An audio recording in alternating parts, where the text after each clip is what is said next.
gusto estar contigo en este mediodía, ya en nuestro tercer servicio, por gracia de Dios. Y quisiera comenzar en este mediodía contándote una historia verídica, una historia, algo que pasó en mi país allá por el año 2015. Argentina ya llevaba varios años con un mismo gobierno, un gobierno que había sido reelecto una y otra vez. Y llegó ese año de elecciones presidenciales, y había varios candidatos que corrían con cierta ventaja, se los veía muy bien. Uno de ellos era el candidato del gobierno actual, el que estaba. Venía bien, muy bien. Pero después había otros dos o tres que venían ahí presentando batalla. Todo parecía indicar que iba a ganar de nuevo el gobierno corrupto a causa de la mano negra que iba a haber.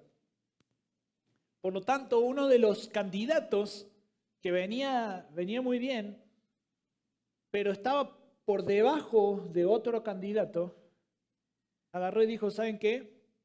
Yo me bajo, todos los que me iban a votar a mí, vótenlo a él, vótenlo a otro, a mí no me voten, vótenlo a este otro, que no era del gobierno de ese entonces en Argentina. Así es como este presidente gana, la oposición gana, el gobierno corrupto se hace a un lado, y este presidente, con muy buenas intenciones, quiso marcar un antes y un después, quiso afirmar de que ellos no iban a ser como el gobierno anterior. 10 años, 12 años de opresión había vivido el gobierno, había vivido el país, y él quería dejar en claro que él no iba a ser como el gobierno anterior. Entonces empezó a prometer cosas, empezó a decir cosas muy buenas, pero que lamentablemente no pudo cumplir. Obviamente el gobierno anterior se le hizo muy difícil, no pudo cumplir ciertas cosas que prometió. Y ese presidente se fue de boca en su afán de querer hacer algo bueno, ¿no? Quiso marcar esa diferencia, prometiendo cosas que no pudo cumplir. ¿Alguna vez te pasó algo así? ¿Alguna vez prometiste cosas que no pudiste cumplir? ¿Alguna vez con buena intención dijiste: no, yo voy a estar siempre para ti, cuenta conmigo? ¿Y te diste cuenta que no pudiste? ¿Te diste cuenta que por X o por Y situación no pudiste cumplir eso que dijiste que ibas a hacer o que ibas a hacer? Probablemente, si sos como yo, sí te pasó eso. Vámonos a nuestro pasaje del día de hoy. Quiero que tengas en mente esta pregunta. Prometer cosas que no puedes cumplir. Estamos en nuestra serie de Lucas capítulo 22. Acompáñame. Lucas capítulo 22, versículos 31 al 34 vamos a estar viendo hoy. Pero antes, acompáñame al versículo 28 para ponernos un poquito en contexto. Jesús estaba a la mesa con los discípulos. Estuvo la Santa Cena, compartieron la Santa Cena, después de la Santa Cena empezaron a tener ciertas conversaciones. Jesús dice que lo iban a traicionar, preguntan quién iba a ser el líder que se iba a quedar, o quién era el mayor en el reino de Dios. Hay ciertas cosas que pasaban en ese momento. Dice el versículo 28 al 30. Ustedes son los que han permanecido junto a mí en mis pruebas, y así como mi Padre me ha otorgado un reino, yo les otorgo que coman y beban a mi mesa, en mi reino, y se sentarán en tronos juzgando a las 12 tribus de Israel. Jesús pasó varias horas en ese cuadro, en esa imagen, sentado a la mesa con los discípulos, enseñándoles. Y si quieres profundizar un poquito más en qué fue lo que hubo en esa conversación, en esa noche, puedes ir a Juan capítulo 13, 14, 15 y 16. Ahí tienes el cuadro completo de lo que Jesús estaba enseñando. Una cosa quedó bien clara esa noche, que todo lo que Dios logra, lo logra triunfando sobre los problemas. Versículo 31 dice: Simón, Simón, mira que Satanás los ha reclamado a ustedes para zarandearlos como trigo, pero yo he rogado por ti para que tu fe no falle, y tú, una vez que hayas regresado, fortalece a tus hermanos. Y Pedro le dijo: Señor, estoy dispuesto a ir a donde vayas, tanto a la cárcel como a la muerte. Pero Jesús le dijo: te digo, Pedro, que el gallo no cantará hoy hasta que tú hayas negado 3 veces que me conoces. Queda en claro que todo lo que Dios logra, lo logra triunfando sobre el pecado. Jesús conoce nuestra condición, por eso intercede por nosotros y nos sostiene. Y esta es toda la historia de redención. ¿Querés verlo desde un lente macro? Ve a Adán y Eva y vas a ver cómo el hombre falla y Dios triunfa sobre el pecado. Ve a Abraham, ve a Moisés, a Sansón, donde quieras, ve y vas a ver cómo Dios triunfa sobre los problemas. Esta noche podemos ver, en la noche en la que estaba ahí Jesús, problemas por todos lados. Problema con un Judas que lo iba a traicionar. Problema con un Pedro que dice, jamás te voy a fallar. Problema con Satanás que viene y le pide a los discípulos. Problema con los fariseos que iban a venir a prenderle. Por donde lo mirases había problema en esa noche. Ahora ponete un poquito en los zapatos de Jesús. Piensa cómo se hubiese sentido. Si vos fuese Jesús y sabés que mañana o en un par de horas vas a empezar el proceso de crucifixión, ¿cómo te gustaría pasar esa velada? Tranquilo, ¿verdad? En paz, una velada, digamos, que sea con amigos, que sea amena, que no haya problemas, pero Dios tenía estipulado otra cosa. El plan de Dios era otro. El plan de Dios lo podemos ver en Hechos capítulo 2, versículo 23. Dice, este fue entregado por el plan predeterminado y el previo conocimiento de Dios. Y ustedes lo clavaron en una cruz por manos de impíos y lo mataron. O sea que la causa principal de la muerte y del sufrimiento de Jesús, ¿quién fue? Dios mismo. Dios mismo dice la palabra que Él predestinó, Él estipuló, Él lo planificó, que sea de esa forma, que Él tenga que padecer a mano de hombres. La segunda causa por la que Jesús sufrió fueron los hombres. Desde este punto nosotros ya podemos ver cómo Él ya estaba triunfando sobre el pecado. Y el ver esto a mí me deja ver que el pecado no puede frustrar los planes de Dios. Isaías 46, versículos 9 al 11 dice, acuérdense de las cosas anteriores ya pasadas, porque yo soy Dios y no hay otro. Yo soy Dios y no hay ninguno como yo, que declaro el fin desde el principio y desde la antigüedad, lo que no ha sido hecho. Yo digo, mi propósito será establecido y todo lo que quiero realizaré. Yo llamo del oriente un ave de rapiña y de tierra lejana al hombre de mi propósito. En verdad he hablado y ciertamente haré que suceda, lo he planeado, así lo haré. El pecado y el mal no son una obstrucción en el plan de Dios, son parte del plan de Dios. Obvio, eso no exime la responsabilidad de Judas. Eso no te exime a ti de la responsabilidad que tienes al pecar sos culpable de tu propio pecado, sí. Jesús podría haber esperado que esa noche sea una noche tranquila. Sin embargo, hubo problemas porque Dios así lo había planificado. ¿Para qué? Para que su gloria sea aún más manifiesta a través de esos problemas. Y Lucas decide poner todos estos detalles de los problemas que estaba pasando Jesús en esa noche, pero en medio de todo eso hay una nota de triunfo en estos pasajes que acabamos de leer. ¿Te acordás el domingo pasado que veíamos cómo los discípulos preguntaban, Señor, ¿quién es el mayor en tu reino? Y Jesús les enseñaba. Realmente ponete a analizar a este grupo de personas. Personas ahora nosotros decimos, sí, el apóstol Pedro, qué bárbaro, Tomás, Juan, Andrés, y los vemos ahí en la serie de Chosen. Pero era un grupo, realmente un grupo que no estaba nada capacitado para llevar el evangelio. Eran débiles, eran dubitativos, desleales, traidores, no estaban a la altura de la circunstancia. A pesar de que Jesús había dicho, presta atención a esto, Jesús había dicho, hey, chavos, el traidor está aquí en la mesa. ¿Sabes cuál fue la respuesta de ellos? La conversación siguiente, el traidor está en la mesa. Oye Jesús, ¿quién va a ser el más chido entre todos nosotros? ¿Quién va a ser el más grande, el mero mero? O sea, Jesús le está diciendo, el traidor está a la mesa. Y ellos, totalmente egocéntricos, distraídos, se pierden por completo el enfoque de que Jesús estaba anunciando su muerte. Se pusieron a discutir acerca de la grandeza de ellos.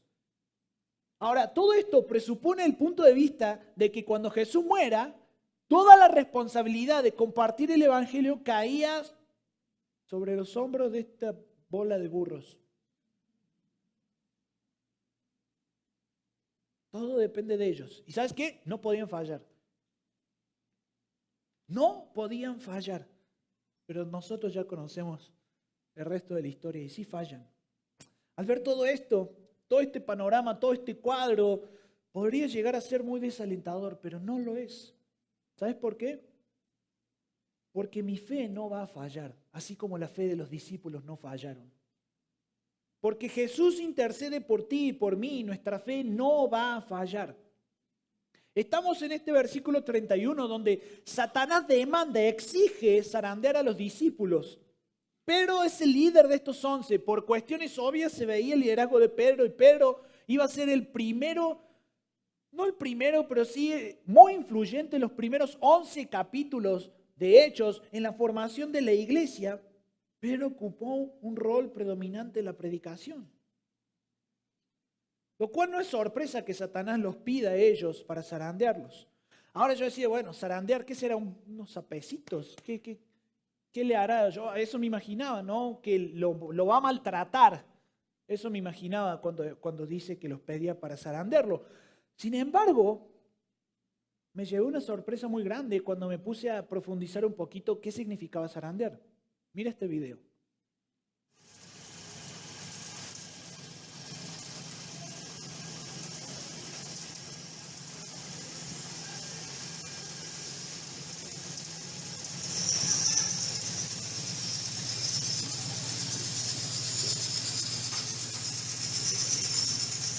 Páralo, por favor. Esta es una zaranda. Lo que hacen es que tiran el trigo y toda la cosecha la tiran ahí encima para que por medio de esas ranuritas caiga todas las impurezas o el grano roto. Y arriba quede como se ve el grano limpio, lo que está bien, lo que sí se puede consumir, lo que es real. El resto es como limpiarlo. Así que, híjole, ¿cómo? O sea, en realidad, ¿qué es lo que estaba pidiendo Satanás a Jesús? ¿Qué es lo que estaba pidiendo? Zarandear es limpiar, es sacar impurezas, separar lo que no es trigo, quitar el grano roto y que quede solamente el grano íntegro. Es una forma de distinguir entre lo que es verdadero y lo que no es. Y eso es lo que estaba pidiendo Satanás. Le está diciendo Jesús, déjame ver si la fe que estos profesan, que esta bola de traidores, desleales y todo lo que son, profesan, es real, déjame zarandearlos. Quiero probar que eso sea real. Eso está solicitando Satanás. Sacudirlos violentamente, con una turbulencia, de una forma rápida, para averiguar si su fe era real. Versículo 31 dice, Simón, Simón, mira que Satanás los ha reclamado a ustedes para zarandearlos como a trigo. Está hablando en plural, pero fíjate la respuesta de Jesús. Versículo 32. Yo he rogado por ti. Espérate, ¿cómo? O sea, Satanás los pidió todo, pero Jesús ruega por Pedro. Todos van a ser zarandeados y todos van a caer. Y esa no es una sorpresa para Jesús. No es algo inesperado para Dios. Al contrario, es el cumplimiento de la promesa, de una profecía que está en Zacarías capítulo 13, versículo 7. Hiere al pastor y se dispersarán las ovejas. Por lo tanto, no toma por sorpresa a Jesús, ni mucho menos lo decepciona. Este es un relato paralelo a lo que podemos encontrar en el Evangelio de Mateo, capítulo 26, versículo 32. Dice, entonces Jesús le dijo, esta noche todos ustedes se apartarán por causa de mí, pues está escrito, heriré al pastor y las ovejas del rebaño se dispersarán. Pero después de que yo haya resucitado, iré delante de ustedes a Galilea. En otras palabras, Jesús le estaba diciendo, hey, ¿van a fallar? ¿Se van a equivocar? ¿Me van a abandonar? pero van a ser restaurados y nos vamos a ver en Galilea.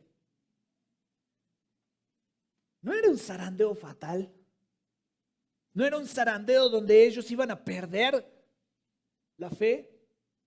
Satanás quería traer esta prueba turbulenta y severa, violenta, para ver si ellos verdaderamente son reales. O sea, si Satanás hubiese logrado hacer claudicar la fe de ellos o esparcir a los discípulos, ¿quién iba a compartir el evangelio de Jesús? ¿Quién lo iba a hacer? Probablemente ellos podrían haberse sentido mal por haber traicionado a Jesús e iban a abandonar. De hecho, fue lo que hicieron. Abandonaron y volvieron a su vieja vida. Son débiles, Satanás lo sabe. Son egocéntricos y Satanás lo sabe. Están llenos de dudas, llenos de inmadurez espiritual. Y era el momento perfecto para que el león rugiente fuese detrás de ellos a devorarlos. Dijo, esta es la mía. A ver si son reales, Jesús. A ver. El león rugiente buscando a quien devorar. Había encontrado a 11 discípulos, incluido el mismo Pedro. De hecho, en Apocalipsis capítulo 12, versículo 10, dice que Satanás está, el acusador de nuestros hermanos, es el que acusa delante de nuestro Dios día y noche. Día y noche Satanás está acusándonos delante del Padre por nuestro pecado. Y todo pareciese que iba a fallar. Todo pareciese que ellos iban a claudicar. La fe de los discípulos se iba a acabar. Por favor, piensa en estos discípulos. Piensa en lo que hizo Tomás, en lo que hizo Pedro, en cómo todos se esparcieron y abandonaron a Jesús cuando llegaron a aprender a Jesús. Volvieron a su antigua vida. Quizás para nosotros puede ser, ok, se fueron a pescar, como si fuese una actividad que fueron a hacer, pero el volver a pescar era volver a retomar la vieja identidad. Es prácticamente como si tú fueses un adicto al alcohol y de pronto conoces a Jesús, pero porque le fallaste te volvés a ser alcohólico de nuevo. Eso es lo que había pasado. Y Satanás tiene toda la razón al acusarnos delante del Padre a causa de nuestro pecado. Pero ¿sabes qué? El Padre está en total acuerdo y consentimiento con la obra perfecta de Jesús, imputada a nosotros, que nos justifica y nos adopta como hijos. Es fabuloso ver cómo Satanás solamente opera dentro de los límites de Dios. No se sale de los parámetros que Dios le pone. Nada de lo que Satanás hace toma por sorpresa a Dios. Él solamente puede hacer lo que Dios le permite hacer. Pero nos encontramos en el versículo 32 que dice, yo he rogado por ti para que tu fe no falle y tú, una vez que hayas regresado, fortalece a tus hermanos. Yo he rogado por ti. Jesús oró específicamente. ¿Qué crees que sucede cuando Jesús ora? No es como quizá nuestra oración, es la oración perfecta de Cristo. La podemos ver en Juan capítulo 17. Imagínate qué es lo que Jesús oró para rogar por Pedro. Imagínate ahora, tú, tratando de sostener tu fe salvadora en Jesús. ¿Puedes sostenerla por ti mismo? No solo que no puedes sostenerla, sino que te autosaboteas a ti mismo para tratar de seguir siendo fiel a Dios. Y además, déjame contarte, hay alguien que está esperándote para que en el momento en que más débil seas, te coma. Satanás te está esperando como un león rugiente, esperando por devorarte. ¿Tú puedes sostener tu propia fe? ¿Podrías sostener tu fe en Jesús por ti mismo? Si existiese la más mínima posibilidad de que yo pueda sostener mi fe en Jesús, ¿qué crees que pasaría? Hablo por mí, no quiero acusarte a ti. Pero sin dudas, no tengo ninguna duda que yo perdería mi salvación. No tengo ninguna duda de que yo perdería la salvación si la salvación dependiese de mí. Si yo pudiese sostener mi fe. Mi fe no puede fallar. Mi fe no va a fallar. Pero ¿sabes por qué? No por mi causa, sino porque quien asegura que mi fe no va a fallar es Jesús, porque Él mismo intercede por ti y por mí. Por lo tanto, puedes pecar, puedes equivocarte, puedes negar al Señor, puedes alejarte del Señor, pero si el Señor determinó que seas su hijo, tú no puedes hacer nada para no serlo. Tu fe va a perdurar, tu fe no se va a acabar. ¿Sabes por qué? Porque Jesús intercede por ti y tu fe no va a fallar.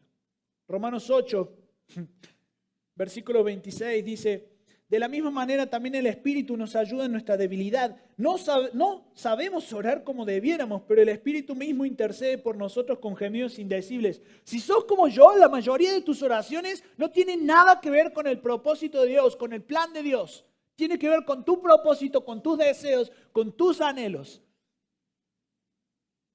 Pero este pasaje dice que cuando no oramos como debiéramos orar, el Espíritu intercede por ti. Él ora por ti, conforme a la voluntad del Padre.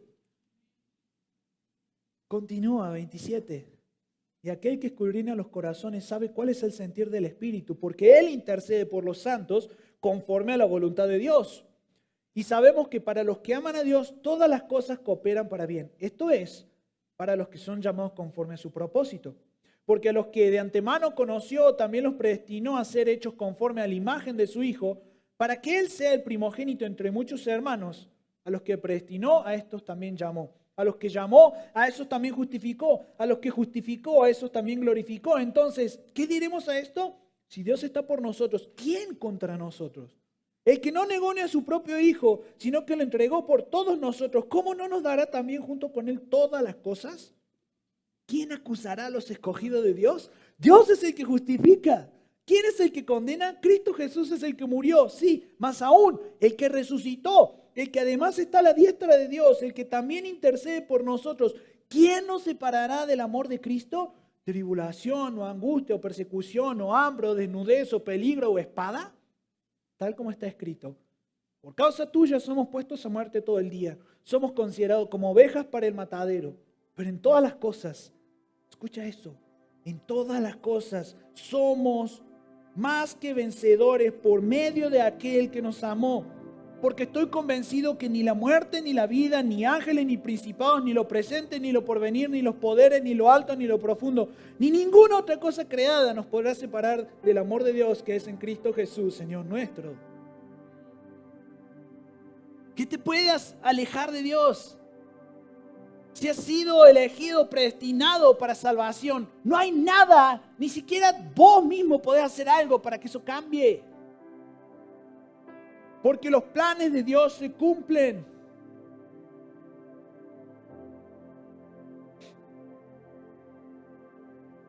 Juan capítulo 17, versículo 6, nos deja ver qué fue lo que Jesús oró.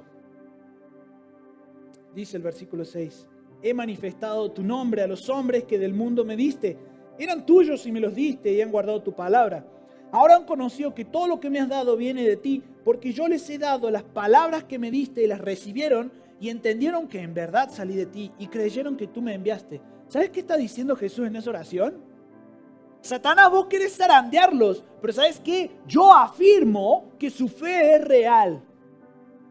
Yo afirmo que su fe es legítima.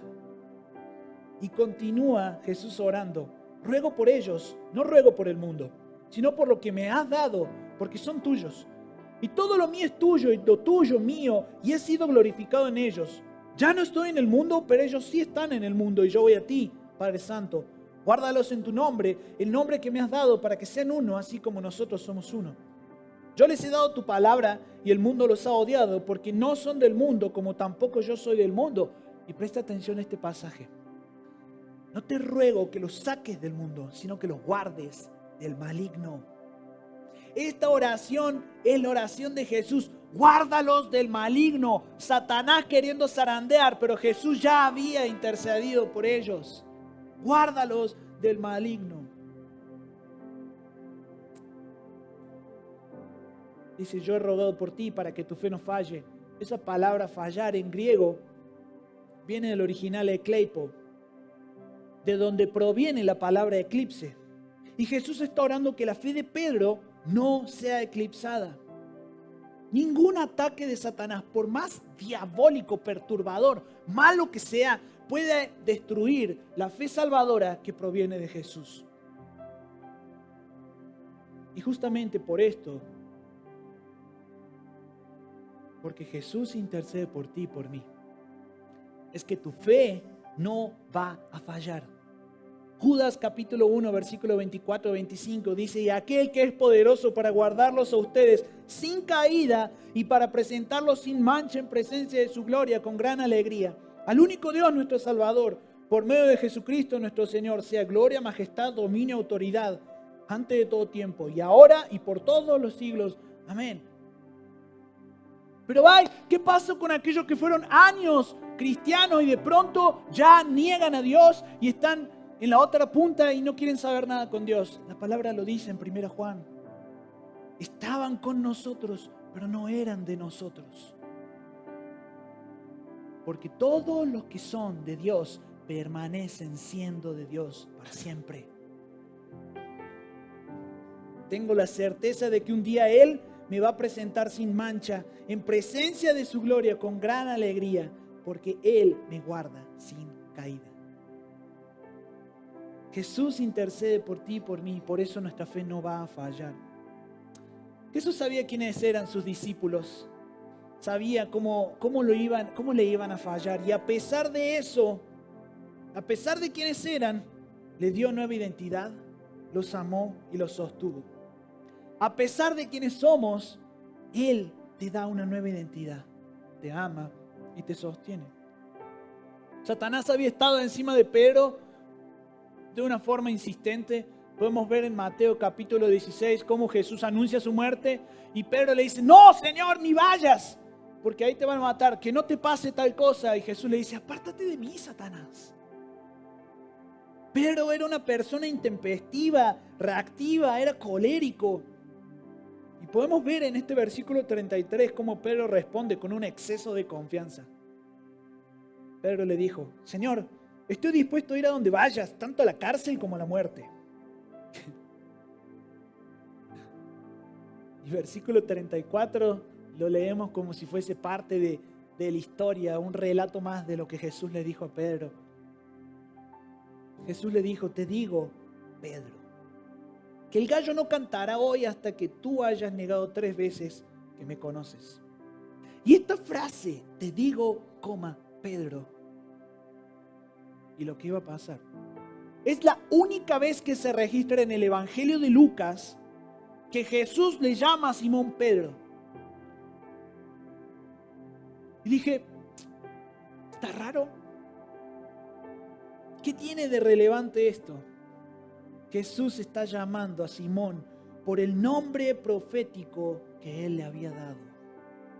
Significa un cambio de identidad que Jesús le había otorgado y se la estaba recordando y le estaba diciendo: Pedro, vas a ser una parte fundamental de mi iglesia, vas a ser un predicador elemental en los primeros años de la iglesia. Te estoy diciendo Pedro, no Simón el pescador, sino Pedro. En el momento más oscuro, más bajo, el Señor lo estaba afirmando, lo estaba dando identidad, lo estaba amando. Se venía un momento oscuro en la vida de Pedro, pero Jesús estaba dando señales proféticas de gloria y esperanza para su vida. Versículos más adelante podemos ver, versículo 60 dice: pero Pedro dijo: hombre, yo no sé de qué hablas. Al instante, estando él todavía hablando, cantó un gallo. El Señor se volvió y miró a Pedro. Entonces Pedro recordó la palabra del Señor, de cómo le había dicho: antes que cante el gallo, hoy me negarás 3 veces. Y saliendo fuera, lloró amargamente. Parece trágico el final de todo. Sin embargo, Jesús sabía que no iba a ser así.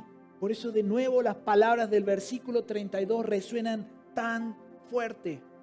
Y tú, una vez que hayas regresado, fortalece a tus hermanos. Es decir, Pedro, necesitas pasar por este problema, necesitas pasar por esta aflicción, porque a través de esta aflicción voy a depositar todo lo que tú necesitas para fortalecer a tus hermanos. Pedro, diles cómo tu fe nunca falló. Cómo en esos peores momentos, diles cómo Cristo te sostuvo y te amó. Antes de que tú le fallases, el Señor ya te estaba diciendo, Pedro. Antes de que hoy tú caigas y falles y veas que no hay remedio para tu alma, el Señor te está diciendo, hijo mío. Pero deserta, niega a Jesús, pero ¿sabes qué? Su fe no falla. Juan capítulo 21 podemos ver cómo Jesús sale al encuentro y le dice, pero ¿me amas? Pastorea mis ovejas, apacienta mis corderos. Y es restaurado el ministerio de Pedro. Y si vas a las cartas de Pedro, ¿qué crees que vas a encontrar en esas cartas? ¿Cuál es el tema predominante en las cartas de Pedro? Cómo atravesar las aflicciones tomado de la mano de Jesús. Ese es uno de los temas recurrentes de la carta de Pedro. Pedro cumpliendo lo que Jesús le encomendó. Fortalece a tus hermanos. Pedro se hizo experto en animar a otros en momentos de prueba y dificultad. Jesús vio y profetizó que Pedro iba a negarlo, pero también vio que Pedro iba a ser una fuente de fortaleza para otros. A pesar de quién era Pedro, Dios le dio una nueva identidad. Lo amó y lo sostuvo. A pesar de quién es tú hoy, el Señor ve con sus ojos, no ve con los tuyos. Por lo tanto, el fracaso, el pecado, lo más hondo que puedas estar, Dios te ve con sus ojos y te ama y te sostiene. ¿Y sabes qué? Él intercede por ti. Jesús conoce nuestra condición, por eso intercede por nosotros y nos sostiene. Jesús sabe que todas tus promesas, así como ese político argentino, con buenas intenciones, pero hizo promesas vacías. Jesús sabe el potencial que todos nosotros tenemos de con buenas intenciones hablar cosas que no son verdad. Señor, aquí estoy, haz de mí lo que tú quieras. Ah, buenísimo. Dame tu tiempo. Deja todo y sígueme. Te llamo a Haití, ve a predicar a Haití. Dame tu dinero. Perdona a esa persona que no te ha pedido perdón. Ama a aquel que te cae gordo.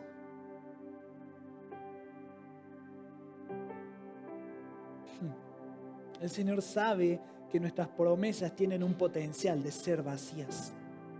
Pero hoy nosotros podemos descansar porque nuestra fe no va a fallar, va a llegar a su final. Vamos a completar la carrera de la fe porque Él nos sostiene.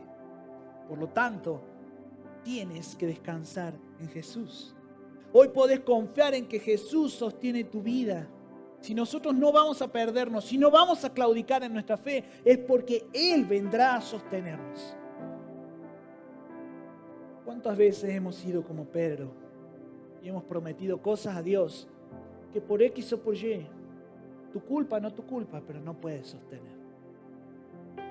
Y hoy el Señor no te echa fuera.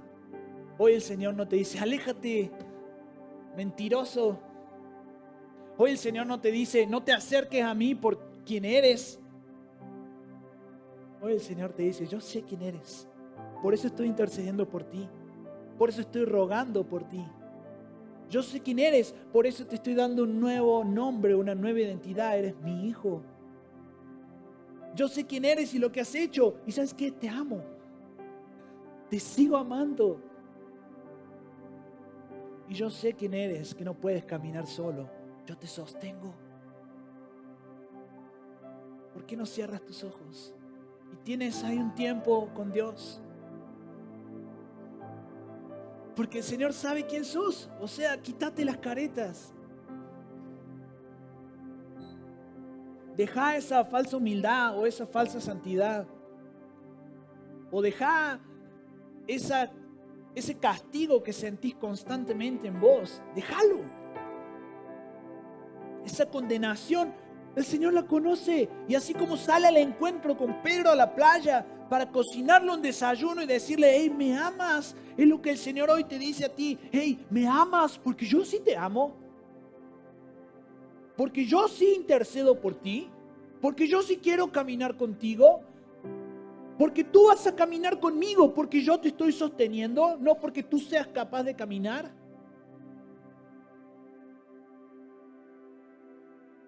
Ven a Él. Necesitas descansar en Él. Necesitas confiar en Él. Necesitas reconocer su santidad. Necesitas ver a Jesús y decirle: santo, santo, santo.